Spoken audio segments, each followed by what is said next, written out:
Hello everyone, I welcome you all on Abhipedia. मेरा नाम है दीपाली कक्कड़ और मैं आपके लिए लेकर आई हूँ डिफरेंट पंजाब एग्जाम्स के लिए कंप्लीट जो पंजाब जीके है उसके रिवीजन सेशंस, जिसमें हम एमसीक्यूज के थ्रू कंप्लीट पंजाब जीके को रिवाइज कर रहे हैं।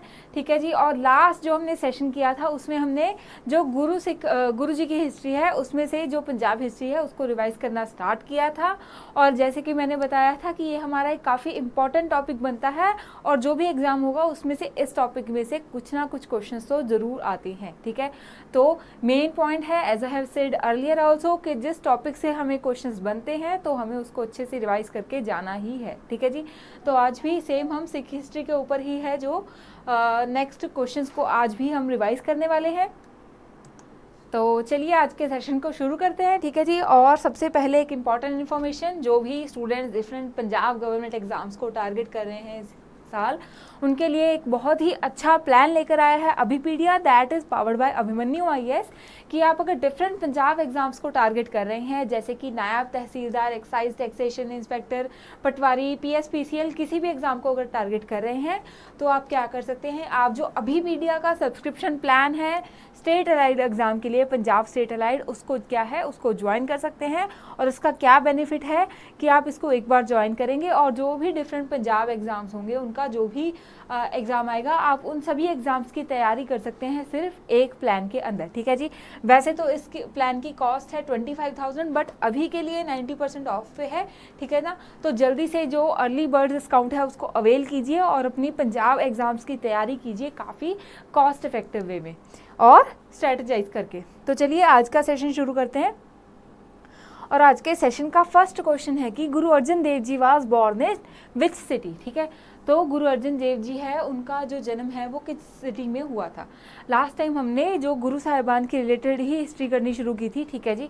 और काफ़ी इंपॉर्टेंट है, जैसे कि इनमें से क्वेश्चन आते हैं। ठीक है, तो कभी कभी ये बहुत ही बेसिक क्वेश्चन पूछ लिया जाता है। बेसिक क्यों, अगर हम सिख हिस्ट्री पढ़ना शुरू करते हैं और गुरु साहिबान की हिस्ट्री पढ़ना शुरू करते हैं तो बेसिक इन्फॉर्मेशन में आएगा कि गुरु जी का जन्म कब हुआ था। ठीक है, उनके माता पिता कौन थे और कहाँ पे हुआ था। ठीक है, तो this is a basic history जो हम सबसे पहले पढ़ेंगे।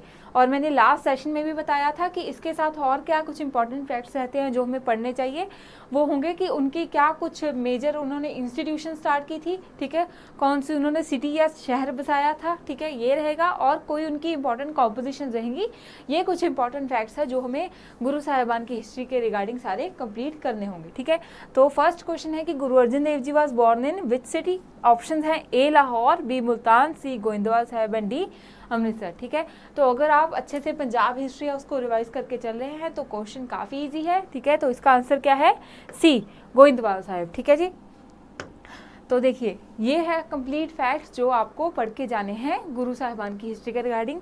आई विल नॉट से कंप्लीट, बट इतना तो बेसिक आपको पढ़ के जाना है। ठीक है, तो ये रहेगा बेसिक। और अगर इनमें से क्वेश्चन कोई आएगा तो हमें वो गलत नहीं करना है। ठीक है, सो गुरु अर्जन देव जी का जो जन्म था वो 1563 में।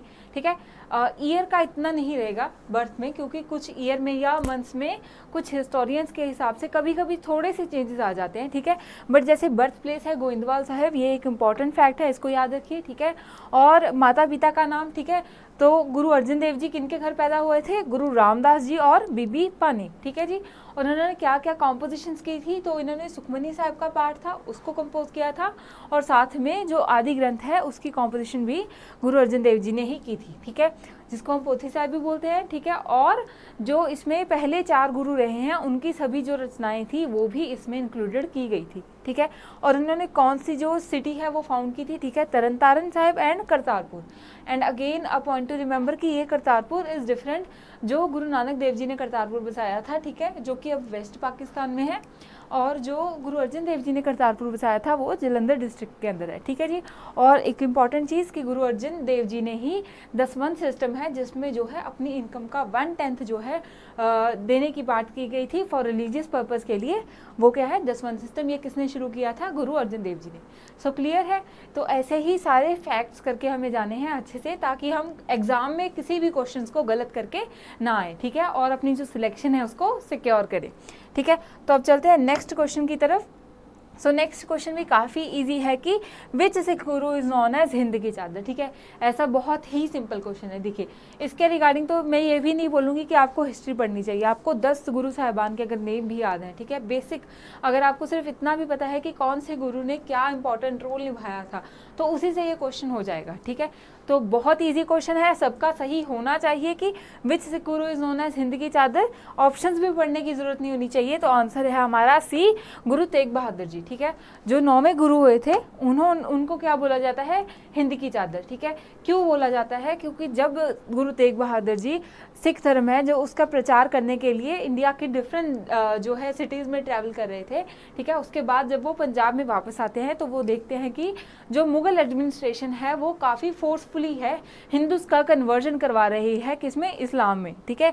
तो इस कन्वर्जन को रोकने के लिए गुरु साहिबान ने काफ़ी स्ट्रांगली अपोज किया था मुगल एडमिनिस्ट्रेशन का, एंड ही वॉज ऑल्सो, उनको क्या था, उनको शहादत भी दी गई थी व्हेन ही रिफ्यूज्ड कि वो जो है इस्लाम को कबूल नहीं करेंगे, ठीक है। तो जो दिल्ली के चांदनी चौक में गुरुजी को क्या है, शहीद कर दिया गया था। सो उसके लिए, क्योंकि उन्होंने जो हिंदू है, हिंदुओं को और कि अपने धर्म के लिए स्टैंड लेने के लिए जो है मोटिवेट किया था, इसलिए उनको हिंदुओं का प्रोटेक्टर भी बोला जाता है और हिंद की चादर भी बोला जाता है। क्लियर है जी। तो गुरु तेग बहादुर जी है जिनको हम हिंद की चादर बोलते हैं। बहुत इजी क्वेश्चन था, ये सबका ठीक ही होना चाहिए, ठीक है। उसके बाद हम नेक्स्ट क्वेश्चन करते हैं।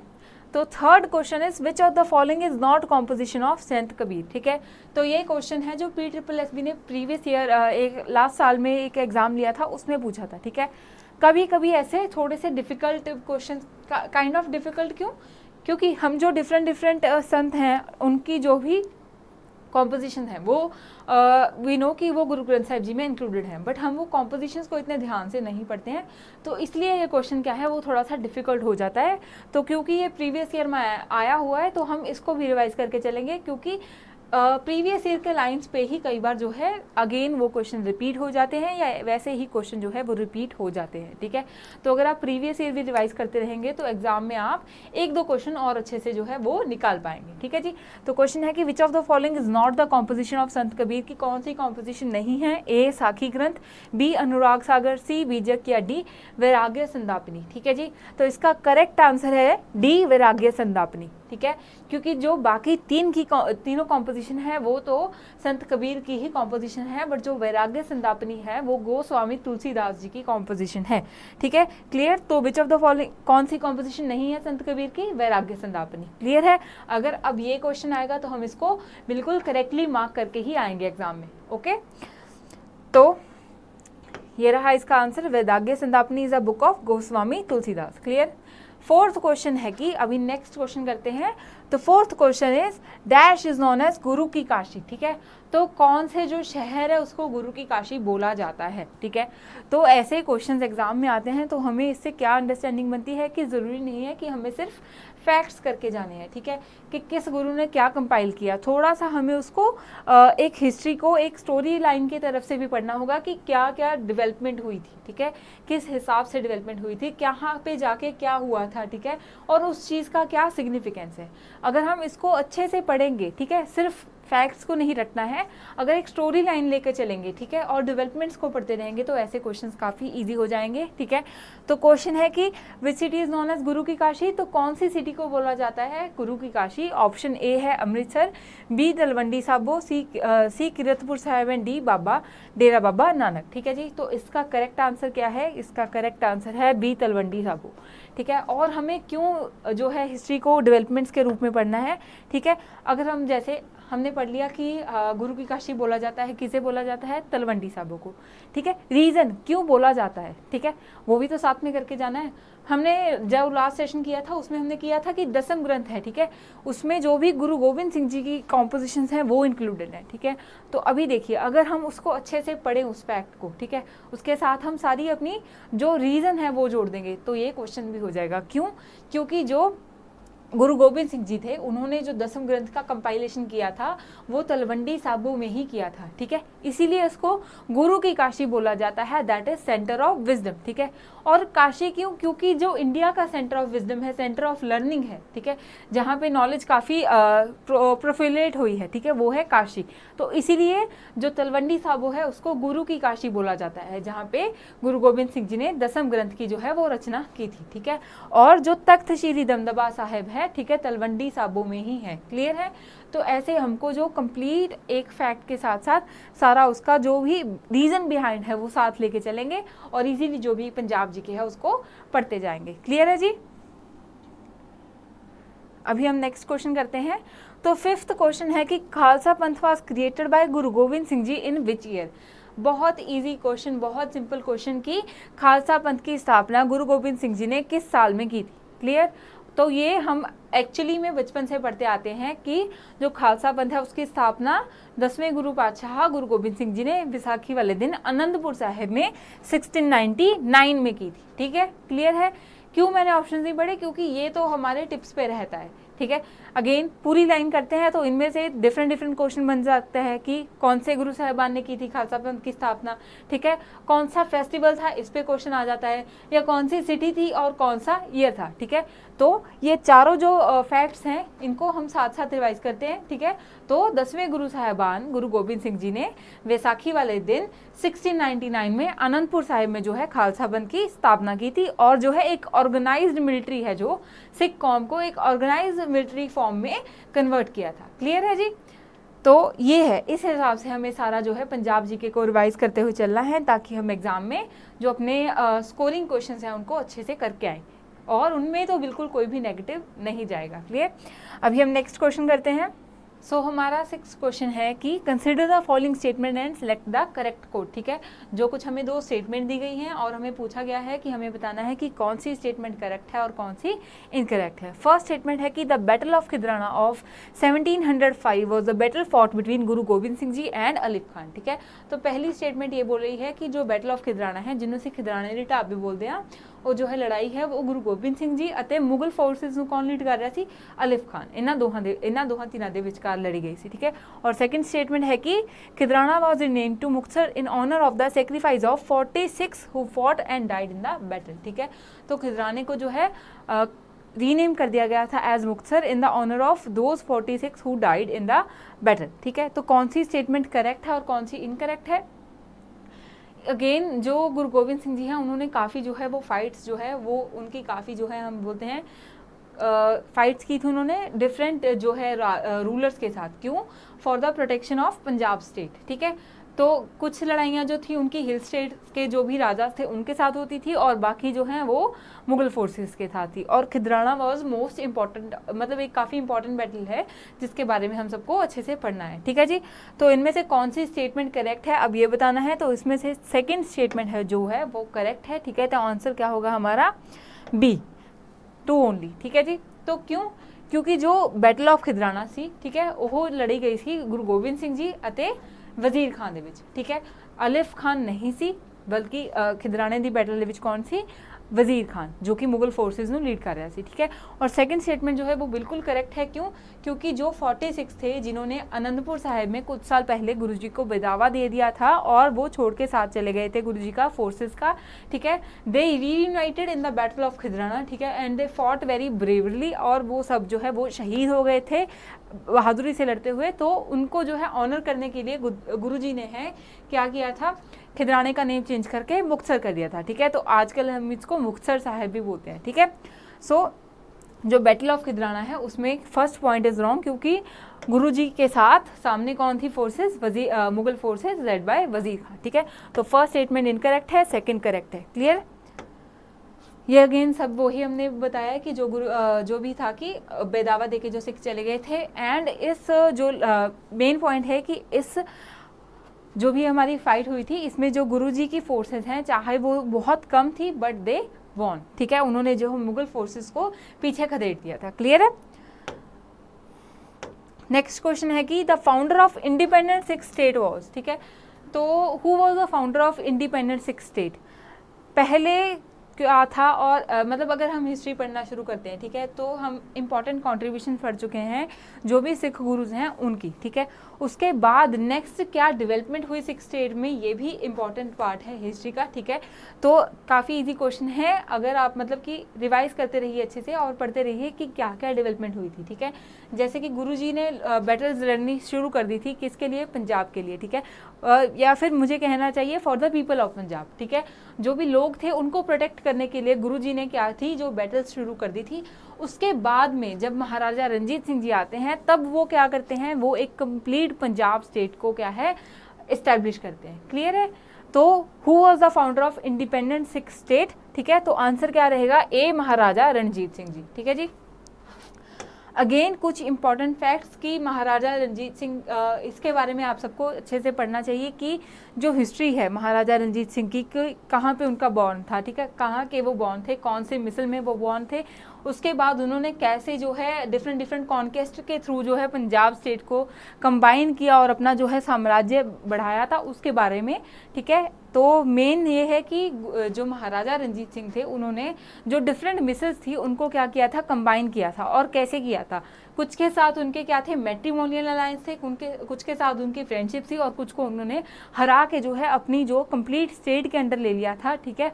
और उसके बाद जो महाराजा रणजीत सिंह ने खुद को as a ruler of Punjab है, महाराजा ऑफ पंजाब है, वो घोषित किया था, ठीक है। और उनकी जो फर्स्ट कैपिटल थी वो क्या बनी थी, लाहौर। क्लियर है।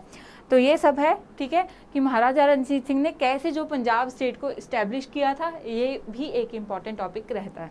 क्लियर। तो अभी हम नेक्स्ट क्वेश्चन करते हैं। Question number 8 is match the list 1 with list 2 and select the correct answer from the following codes given below, ठीक है। तो दो लिस्ट दी गई हैं, फर्स्ट में हमें जो सिख मिसल्स हैं उनके नाम दिए हैं, और सेकंड में जो मिसल लीडर्स हैं उनके नाम दिए गए हैं। और ये जो क्वेश्चन था वो जो लास्ट पीपीएससी ने नायब तहसीलदार कंडक्ट करवाया था उसमें भी पूछा गया था, ठीक है। इंपॉर्टेंट क्वेश्चन बनता है, और मतलब कि किसी भी एग्जाम में आपको अगर जा रहे हो, पंजाब का एग्जाम देने जा रहे हो, ठीक है, और आपको लास्ट मिनट रिवाइज करना है कुछ, और आपको सिख मिसल्स भूल रही हैं, तो आपको ज़रूर याद करके जानी चाहिए, क्योंकि इनमें से क्वेश्चंस आने के काफ़ी चांसेस हैं और काफ़ी इजी क्वेश्चन बनता है, ठीक है। अगर आप अच्छे से रिवाइज करेंगे तो ये क्वेश्चन काफ़ी इजीली क्रैक हो जाता है, ठीक है। तो चलिए स्टार्ट करते हैं। फर्स्ट है ए पंगी मिसल, ठीक है। तो पंगी मिसल जो सी ਉਹਦੇ कौन सी मिसल लीडर, करेक्ट क्या है, ए दे सीगे हरी सिंह जी, ठीक है जी। सेकंड है कन्हैया मिसल, तो कन्हैया मिसल दे कौन सी लीडर अपने, कन्हैया मिसल दे सीगे नवाब कपूर सिंह जी, ठीक है। अभी हमने दो कर लिए, ठीक है। अगर आपको कोई भी एक आता है ना, आपको क्या करना है, जो भी हमारा कोड है ना उसमें देखना शुरू कर देना है कि कौन सा हमने मैच किया और क्या उसमें से कोई आंसर बन रहा है, ठीक है। तो अगर हमने देखा था ए इज 2, ठीक है, A2 दो ऑप्शंस में है, ठीक है, मतलब ए और बी आंसर जो है वो क्या है, गलत है, ठीक है। अभी हम नेक्स्ट देखेंगे बी कन्हैया मिसल, उनके कौन से मिसल लीडर, नवाब कपूर सिंह, सो B1, ठीक है। आंसर क्या हो गया, डी। तो हमें अगर सारे नहीं भी आते हैं तो ऐसे क्वेश्चंस काफ़ी इजीली हम क्रैक कर सकते हैं। कैसे, अगर हमें इसमें से कोई एक दो फैक्ट्स भी आते हैं तो हम उनको क्या करेंगे, मैच करना स्टार्ट कर देंगे और आंसर्स में ढूंढेंगे कि कौन से आंसर में ये जो ऑप्शंस है वो करेक्टली मैच हो रहे हैं, ठीक है। सो ऐसे जो भी मिसल्स के पॉइंट रहेंगे, ठीक है, वो आपको अच्छे से रिवाइज करने हैं। अभी के लिए क्वेश्चन में कौन कौन से थे, जो भंगी मिसल है उसके लीडर थे हरी सिंह ढिल्लों, कन्हैया मिसल दे जय सिंह, सिंहपुरिया और फैजलपुरिया मिसल दे नवाब कपूर सिंह, और शहीदा मिसल दे बाबा दीप सिंह, ठीक है जी। तो ये कुछ इंपॉर्टेंट मिसल्स हैं, उनके लीडर्स हैं, इनको आपको रिवाइज करके जाना है, ठीक है। एंड नेक्स्ट है हमारा 9th question, under whose guruship did the Sikh become a political and a military force, ठीक है। अगेन इंपॉर्टेंट क्वेश्चन, और इसको ध्यान से हमें पढ़ना है, ठीक है, क्योंकि कई बार क्या होता है इस क्वेश्चन में हम कंफ्यूज होकर गलत आंसर भी मार्क कर देते हैं, ठीक है। तो ध्यान से करेंगे। ऑप्शन ए है गुरु अर्जन देव जी, बी गुरु तेग बहादुर जी, सी गुरु हरगोबिंद सिंह जी, ते डी गुरु गोबिंद सिंह जी, ठीक है। तो इसका अभी हमने एक क्वेश्चन किया था, उसमें हमने किया था कि गुरु गोबिंद सिंह जी है, उन्होंने क्या किया था, सिखों को इन ऑर्गेनाइज्ड मिलिट्री में जो है वो कन्वर्ट किया था, ठीक है। तो क्या पॉइंट है उसमें कि उन्होंने एक ऑर्गेनाइज्ड मिलिट्री में कन्वर्ट किया था, क्योंकि उन्होंने एक जो है कंप्लीट यूनिफॉर्म भी हम जिसे बोल सकते हैं, ठीक है, चोला, वो भी उन्होंने डिफाइन कर दिया था, और उसके बाद उन्होंने काफ़ी जो है मिलिट्री जो भी डेवलपमेंट है उस पर काम किया था। बट इनिशियली जो गुरु साहबान हैं जिनको क्रेडिट जाता है कि उन्होंने सिखों को as a political as well as military form जो है स्टार्ट किया था, वो है हमारे गुरु हरगोबिंद सिंह जी, 6वें गुरु, ठीक है। क्यों, क्योंकि गुरु गोबिंद सिंह जी है, उन्होंने क्या है दो जो है 2 तलवारें हैं वो क्या की थी, धारण की थी। ठीक है, तो गुरु हरगोबिंद सिंह जी ने 2 तलवारां धारण कीतियां सी, मीरी ਅਤੇ ਪੀਰੀ ਦੀਆਂ तलवार। ठीक है जी, तो जो ਉਹਨਾਂ ਵਿੱਚੋਂ मीरी ਦੀ तलवार ਸੀ ਉਹ ਪਾਵਰ ਨੂੰ जो है रिफ्लैक्ट करती सी, और जो पीरी दी तलवार सी वो स्पिरिचुअल नॉलेज ਨੂੰ रिफ्लैक्ट करती थी। ठीक है, ਤਾਂ ਇਸੇ ਕਰਕੇ ਗੁਰੂ ਹਰਗੋਬਿੰਦ ਸਿੰਘ ਜੀ ਨੂੰ ਬੋਲਿਆ ਜਾਂਦਾ ਹੈ ਲੀਡਰ, ਉਹ ਵਾਲੇ ਗੁਰੂ ਸਾਹਿਬਾਨ ਜਿਨ੍ਹਾਂ ਨੇ ਜੋ ਹੈ ਸਪਿਰਿਚੁਅਲ, ਪੋਲੀਟੀਕਲ ਤੇ ਮਿਲਟਰੀ ਫੋਰਸ ਵਿੱਚ ਕਨਵਰਟ ਕੀਤਾ ਸੀ ਸਿੱਖਾਂ ਨੂੰ। ਠੀਕ ਹੈ, ਬਿਕੋਜ਼ ਗੁਰੂ ਹਰਗੋਬਿੰਦ ਸਿੰਘ ਜੀ ਦੇਖ ਰਹੇ ਸੀ ਕਿ ਮੁਗਲਾਂ ਦਾ ਜੋ ਹੈ ਸ਼ਾਸਨ ਹੈ ਉਹ ਵੱਧ ਰਿਹਾ ਹੈ ਤੇ ਉਹ ਸਪਰੈਸ਼ਨ ਵੱਧ ਕਰ ਰਹੇ ਨੇ, ਉਹ ਚਾਹੁੰਦੇ ਨੇ ਕਿ ਲੋਕ ਜੋ ਹੈ ਇਸਲਾਮ ਵਿੱਚ ਕਨਵਰਟ ਹੋ ਜਾਣ, ਇਸ ਕਰਕੇ ਉਹਨਾਂ ਨੇ ਸਟਾਰਟ ਕੀਤਾ ਸੀ। ਠੀਕ ਹੈ ਜੀ, ਤੇ ਉਸ ਤੋਂ ਬਾਅਦ ਉਹਨਾਂ ਨੇ ਨਾਲ ਦੀ ਨਾਲ ਹੋਰ ਜੋ ਹੈ ਮਿਲਟਰੀ ਡਿਵੈਲਪਮੈਂਟ ਦੇ ਲਈ ਜਾਂ ਫਿਰ ਫਿਟਨੈਸ ਦੇ ਵੱਲ ਧਿਆਨ ਦਿੱਤਾ ਸੀ, ਤੇ ਉਹਨਾਂ ਨੇ ਜੋ ਹੈ ਸਿੱਖਾਂ ਨੂੰ ਐਜ਼ ਅ ਯੋਧਾ ਲੜਨ ਦੇ ਲਈ ਵੀ ਤਿਆਰ ਕਰਨ ਦੇ ਲਈ ਜੋ ਮੀਰੀ ਦੀ ਤਲਵਾਰ ਸੀ ਉਹਦਾ ਸਿੰਬਲ ਸੀ। ਕਲੀਅਰ ਹੈ? So he wore 2 swords, one for the spiritual power that is the piri and other for the military power miri। ठीक है, और उसके साथ साथ उन्होंने अकाल तख्त जो है, ठीक है, तो हरगोबिंद सिंह जी ने अकाल तख्त को क्या बनाया था, seat of preaching and praying. ठीक है, और उन्होंने साथ साथ अकाल तख्त को क्या था, एक सीट ऑफ प्रीचिंग, जहाँ पे बैठ के वो प्रीच करते थे और प्रे करते थे। ठीक है, सो स्पिरिचुअल के साथ साथ, ठीक है, साथ साथ अकाल तख्त में बैठ के वो लीड करते थे, तो वहाँ पे कुछ पॉलिटिकल डिसीजंस भी लिए जाते थे। ठीक है जी, so under the guruship of Guru Hargobind Singh ji Sikh converted into a political as well as military force. Clear है जी? तो अभी हमारा नेक्स्ट क्वेश्चन है क्वेश्चन नंबर 10। ठीक है, इसमें भी क्या है, कंसिडर द फॉलोइंग स्टेटमेंट। तो अगेन हमें 2 स्टेटमेंट दी गई हैं और हमें देखना है कि कौन सी स्टेटमेंट करेक्ट है या कौन सी इनकरेक्ट है। फर्स्ट है कि Ranjit Singh belong to Sukerchakia misl which was founded by Naudh Singh who is said to have baptised by Guru Gobind Singh ji. ठीक है, तो जो महाराजा रंजीत सिंह थे वो कौन सी मिसल के थे, शुक्र चकिया मिसल के थे। स्टेटमेंट बोल रही है कि वो शुक्र चकिया मिसल के थे जिस मिसल को फाउंड किया था नौत सिंह ने, और बोला जाता है कि उनको जो है खुद जो है सिक्खी दी थी गुरु गोबिंद सिंह जी ने दी थी। ठीक है, और सेकंड स्टेटमेंट है कि his kingdom was extended from Ladakh in the north to Shikarpur in the south, from Jamrud in the north west to river Sutlej in the east. ठीक है, 2 स्टेटमेंट है, हमें बताना है कौन सी स्टेटमेंट करेक्ट है कौन सी इनकरेक्ट है, 1 ओनली, 2 ओनली, बोथ या नन। ठीक है जी, तो इसका आंसर क्या है, इसका आंसर है बी, दैट इज दूसरी स्टेटमेंट ही जो है करेक्ट है। अगर हमें एग्जाम में कोई भी स्टेटमेंट वाले क्वेश्चंस आते हैं और उसमें हमें कुछ फैक्ट्स दिए जाते हैं तो हमें उन फैक्ट्स के ऊपर फोकस करना है। ठीक है, जैसे फर्स्ट स्टेटमेंट में कौन कौन से फैक्ट हैं, शुक्र चकिया मिसल। ठीक है, ये तो करेक्ट है क्योंकि रंजीत सिंह कौन सी मिसल को बिलोंग करते थे, शुक्र चकिया मिसल को। नेक्स्ट है कि नौद सिंह।